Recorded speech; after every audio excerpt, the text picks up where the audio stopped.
Hi all, ಎಲ್ಲರೂ ಹೇಗಿದ್ದೀರಾ? ಇವತ್ತು ಬಿಸಿ ಬಿಸಿಯಾಗಿರುವಂಥ ಬಸ್ಸಾರು ಹೇಗೆ ಮಾಡ್ಕೊಳ್ಳೋದು ಅಂತ ನೋಡೋಣ. ಹೀರೆಕಾಯಿ ಸೋರೆಕಾಯಿ ಯೂಸ್ ಮಾಡಿ ಮಾಡ್ತಿರುವಂಥ ಬಸ್ಸಾರು.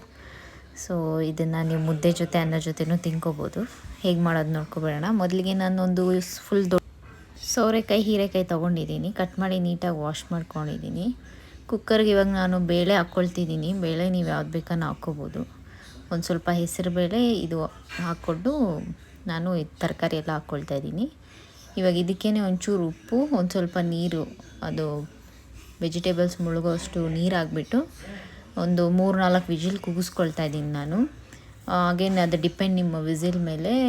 ಹೊಸ ಕುಕ್ಕರ್ ಆದರೆ 1-2 ವಿಸಿಲೇ ಸಾಕು. ಹಳೆ ಕುಕ್ಕರ್ ಆದರೆ ಸ್ವಲ್ಪ ಒಂದು 4-5 ವಿಜಿಲ್ ಕೂಗಿಸ್ಕೋಬೇಕಾಗತ್ತೆ. ಸೊ ಇದು ಇವಾಗ ನೋಡಿ ನಾನು 3-4 ವಿಜಿಲ್ ಕೂಗಿಸ್ಕೊಂಡಿದ್ದೀನಿ. ಇದು ಆಲ್ರೆಡಿ ಇದು ಇವಾಗ ರೆಡಿಯಾಗಿದೆ. ಇವಾಗ ಇದು ನೀರೆಲ್ಲ ಬಗ್ಗಿಸ್ಕೊಂಬಿಡೋಣ. ನೀರನ್ನು ನಾವು ಆಮೇಲೆ ಸಾಂಬಾರ್ಗೆ ಯೂಸ್ ಮಾಡ್ಕೋಬೋದು. ಸಾಂಬಾರಿಗೆ ರುಬ್ಬೋದಕ್ಕೆ ಬೇಕಿದ್ರೆ ಅದೇ ನೀರೇ ಯೂಸ್ ಮಾಡ್ಕೋಬೋದು ನೀವು. ಸೊ ನೀರೆಲ್ಲ ನೀಟಾಗಿ ನೋಡಿ, ನಾನು ನೀಟಾಗಿ ನೀರೆಲ್ಲ ಬಗ್ಗಿಸ್ಕೊಂಡ್ಬಿಡ್ತಾ ಇದ್ದೀನಿ. ಸೊ ಇವಾಗ ಮಿಕ್ಸಿಗೆ ಮತ್ತು ಸಾಂಬಾರಿಗೆಲ್ಲ ಸಪ್ರೇಟ್ ಮಾಡ್ಕೋಬೇಕಾಗತ್ತೆ. ಸೊ ಫಸ್ಟು ಪಲ್ಯ ಸಪ್ರೇಟ್ ಮಾಡ್ತಾಯಿದ್ದೀನಿ ನೋಡಿ. ಪಲ್ಯ ಎಲ್ಲ ಮೇಲೆ ತರಕಾರಿ ಎಲ್ಲ ಪಲ್ಯ ಎತ್ಕೊಬಿಡ್ತಾ ಇದ್ದೀನಿ. ಅದನ್ನು ಸಪ್ರೇಟಾಗಿ ಆರಿಸ್ಕೊಂಡು ಇವಾಗ ಬೇಳೆನ ಮಿಕ್ಸಿಗೆ ನಾನು ಹಾಕ್ಕೊಳ್ಳೋದಕ್ಕೆ ರೆಡಿ ಮಾಡ್ತಾಯಿದ್ದೀನಿ. ಬೇಳೆನೂ ನೀಟಾಗಿ ಆರಿಸ್ಕೊಂಡು ಆಮೇಲೆ ಮಿಕ್ಸಿಗೆ ಹಾಕ್ಕೊಳ್ತೀನಿ. ಆಮೇಲೆ ನಾನು ಅದನ್ನು ನಿಮಗೆ ರುಬ್ಬಿ ತೋರಿಸ್ತೀನಿ. ಮಿಕ್ಸಿಗೆ ಏನೇನು ಹಾಕ್ಕೊಳ್ಳೋದು ಅಂತ ನಾನು ತೋರಿಸ್ತೀನಿ ನಿಮಗೆ. ಮೊದಲಿಗೆ ಇವೆರಡು ಸಪ್ರೇಟ್ ಮಾಡ್ಕೊಂಬಿಡೋಣ ತರಕಾರಿ ಎಲ್ಲ. ಆಮೇಲೆ ಇದನ್ನು ಬಂದು ನಾವು ಮಿಕ್ಸಿಗೆ ಹಾಕ್ಕೊಳ್ಳೋಣ ಚೆನ್ನಾಗಿ ಆರಿಸಿ. ನೋಡಿ ಮಿಕ್ಸಿಗೆ ನಾನು ಒಂದು ಹುಣಸೆಹಣ್ಣು, ಬೆಳ್ಳುಳ್ಳಿ, ಮೆಣಸು, ಕೊತ್ತಂಬರಿ ಇವು ತೊಗೊಳ್ತಾ ಇದ್ದೀನಿ, ಜೀರಿಗೆ, ಮೆಣಸು ಎಲ್ಲ. ಸೊ ಇದು ಚೆನ್ನಾಗಿ ಆರಿದ ಮೇಲೆ ನಾನು ಮಿಕ್ಸಿಗೆ ಹಾಕ್ಕೊಳ್ತಾ ಇದ್ದೀನಿ. ನೋಡಿ ಇವಾಗ ಇದು ಆರಿದೆ, ಮಿಕ್ಸಿಗೆ ಹಾಕ್ಕೊಬಿಡ್ತಾ ಇದ್ದೀನಿ ನಾನು. ಫೈನ್ ಪೇಸ್ಟ್ ಮಾಡ್ಕೊಂಬಿಡ್ತೀನಿ, ಏಕೆಂದರೆ ಸಾರಲ್ಲಿ ತರಿಯಾಗಿರೋದೇನು ಬೇಕಾಗಿಲ್ಲ ಇದು. ಸೊ ನುಣ್ಣಗೆ ರುಬ್ಕೋಬೋದು ನೀವು.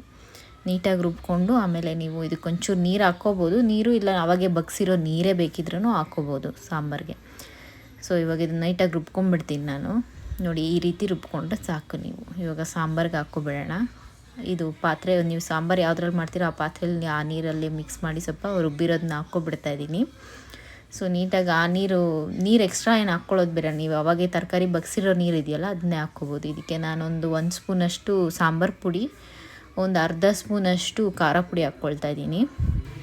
ಹುಣ್ಸೆಹಣ್ಣು ಹಾಕ್ಕೊಳ್ತಾ ಇದ್ದೀನಿ ನಾನು. ಅವಾಗೆ ನೆನೆಸಿಟ್ಕೊಂಡಿದ್ರಲ್ಲ ಹುಣ್ಸೆಹಣ್ಣು ಹಾಕ್ಕೊಳ್ತಾ ಇದ್ದೀನಿ. ಉಪ್ಪು ನೀವು ನೋಡ್ಬೋದು ಈ ಸ್ಟೇಜಲ್ಲಿ ನಾವು, ಯಾಕೆಂದರೆ ಅವಾಗ ಕುಕ್ಕರ್ಗೂ ಉಪ್ಪು ಹಾಕಿದ್ರಿ. ಇದರಲ್ಲಿ ನೀವು ನೋಡ್ಕೊಂಡು ಉಪ್ಪು ಬೇಕಿದ್ರೆ ಸೇರಿಸ್ಕೋಬೋದು, ಇಲ್ಲಾಂದರೆ ಬೇಡ. ಕೊತ್ತಂಬರಿ ಹಾಕ್ತಾಯಿದ್ದೀನಿ. ಇವಾಗ ಇನ್ನೊಂದು 5 ಮಿನಿಟ್ಸ್ ನಾವು ಬಾಯ್ಲ್ ಮಾಡ್ಕೊಳ್ಳೋಣ. 5 ನಿಮಿಷ ಬೇಯಿಸ್ಕೊಂಡ್ರೆ ಸಾಕಿದ್ದನ್ನು. ಸೊ ಇವಾಗ ನಾವು ಒಗ್ಗರಣೆಗೆ ಏನೇನೆಲ್ಲ ರೆಡಿ ಮಾಡ್ಕೊಳ್ತೀನಿ ನೋಡಿಬಿಡೋಣ. ಅದು ಬಾಯ್ಲ್ ಆಗ್ತಾ ಇರಲಿ. ನೋಡಿ ಒಂದು ದೊಡ್ಡ ಈರುಳ್ಳಿ, ಕರ್ಬೇವಿನ ಸೊಪ್ಪು, ಒಣಗಿರೋ ಮೆಣಸಿನ್ಕಾಯಿ. ಇದು ಸಾಂಬಾರಿಗೆ ಪ್ಲಸ್ ಪಲ್ಯಗೂ ಸೇರಿ ಮಾಡ್ಕೊಳ್ತಾ ಇರೋದು. ಸಾಂಬಾರಿಗೆ ನಾನು ಒಗ್ಗರಣೆ ಹಾಕ್ತಾಯಿದ್ದೀನಿ. ಫಸ್ಟು ಒಂದು ಸ್ವಲ್ಪ ಆಯಿಲ್ ಹಾಕ್ಕೊಳ್ತಾ ಇದ್ದೀನಿ. ಅದಕ್ಕೇ ನಾನು ಸಾಸಿವೆ ಹಾಕ್ಕೊಳ್ತಾ ಇದ್ದೀನಿ. ಸಾಸಿವೆ ಶಿಡ್ಲಿದೆ ನೋಡಿ. ಇವಾಗ ಇದಕ್ಕೆ ಈರುಳ್ಳಿ, ಒಂಚೂರು ಕರ್ಬೇವಿನ ಸೊಪ್ಪು ಹಾಕ್ಕೊಂಬಿಡೋಣ. ಇದು ಸಾಂಬಾರಿಗೆ ಕಡಿಮೆ ಹಾಕ್ಕೊಳ್ತಾ ಇದ್ದೀನಿ ಈರುಳ್ಳಿ. ಸೊ ಇದು ಸ್ವಲ್ಪ ಚೆನ್ನಾಗಿ ಫ್ರೈ ಆಗಲಿ. ಇದು ಫ್ರೈ ಆದಮೇಲೆ ಇದನ್ನ ಡೈರೆಕ್ಟ್ ಸಾಂಬಾರಿಗೆ ಹಾಕ್ಕೊಬಿಡ್ಬೋದು ನೀವು. ಸೊ ಇವಾಗ ನೋಡಿ ಇದಾಗಿದೆ. ಇವಾಗ ಸಾಂಬಾರಿಗೆ ಹಾಕ್ಕೊಬಿಡೋಣ. ಸಾಂಬಾರು ರೆಡಿ ಇದೆ.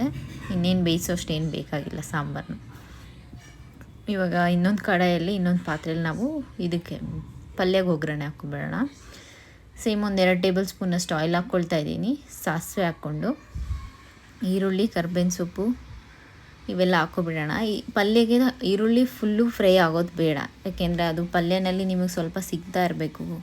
ಕರ್ಮ್ ಅಂತ ಸಿಕ್ಕದ್ರೇ ಟೇಸ್ಟ್ ಚೆನ್ನಾಗಿರುತ್ತೆ. ಸೊ ಫುಲ್ಲು ಫ್ರೈ ಆಗೋದು ಬೇಡ, ಒಂದು ಅರ್ಧ ಫ್ರೈ ಆಗಿದ್ದರೆ ಸಾಕು ಈರುಳ್ಳಿ ನೀವು.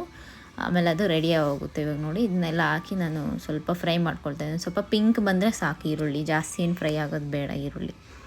ಸೊ ಇದು ನೋಡಿ ಇಷ್ಟು ಒಂದು 2 ಮಿನಿಟ್ಸ್ 1 ಮಿನಿಟ್ ಸಾಕಾಗುತ್ತೆ ಫ್ರೈ ಮಾಡೋದು. ಸೊ ಇದು ಫ್ರೈ ಆಗಿದ್ಮೇಲೆ ಅದು ಪಲ್ಯಗೆ ಏನು ಎತ್ತಿಟ್ಟಿದ್ರಿ ನೀವು ವೆಜಿಟೇಬಲ್ಸು ಅದನ್ನೆಲ್ಲ ಇವಾಗ ಹಾಕ್ಕೊಬಿಡೋಣ. ಹಾಕಿ ಇನ್ನೊಂದು 2 ಮಿನಿಟ್ಸ್ ಮಿಕ್ಸ್ ಮಾಡಿಕೊಂಡ್ರೆ ಸಾಕು.